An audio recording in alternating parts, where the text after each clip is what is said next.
एक बार गुरु नानक किसी गांव में गए। समस्त गांव वालों ने उनका खूब आदर सत्कार किया। गांव के जमींदार ने सुना तो वह भी अनेक प्रकार के भोजन बनवाकर नानक जी की सेवा में पहुंचा। उसी समय गांव का एक गरीब किसान श्रद्धा भक्ति से परिपूर्ण हृदय से गुरु जी के लिए मोटी मोटी ज्वार की रोटियां ले आया। गुरु जी ने किसान की रोटियां ले लीं और भगवान को समर्पित करके उसे बड़े प्रेम से खाया और जमींदार के नाना प्रकार के भोजनों की ओर देखा तक नहीं।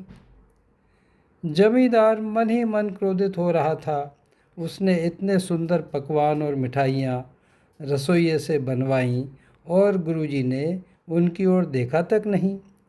आखिर जब उससे ना रहा गया तब उसने पूछा, गुरुजी, मैं इतने परिश्रम से आपके लिए तरह तरह की मिठाइयाँ बनवा कर लाया, आपने उनकी उपेक्षा करके किसान की सूखी रोटियाँ क्यों ग्रहण की?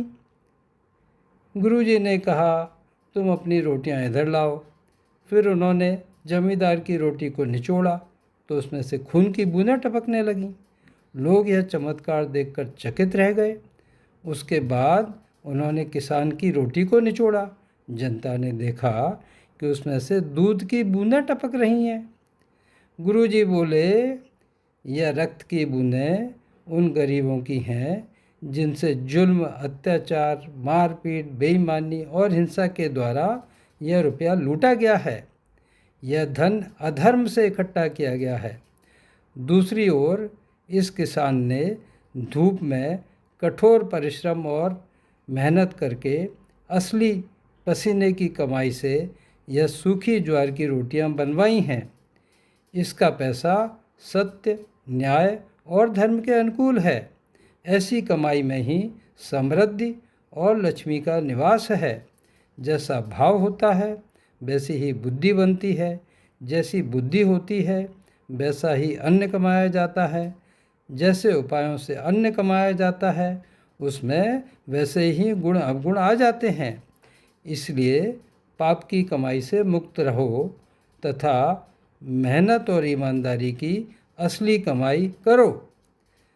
जमींदार को अपने प्रश्न का उत्तर मिल गया। जिस धन पर उसको इतना गर्व था वह झूठ, अत्याचार और अधर्म से आया था। इसीलिए उसका आतिथ्य गुरु नानक देव ने अस्वीकार किया।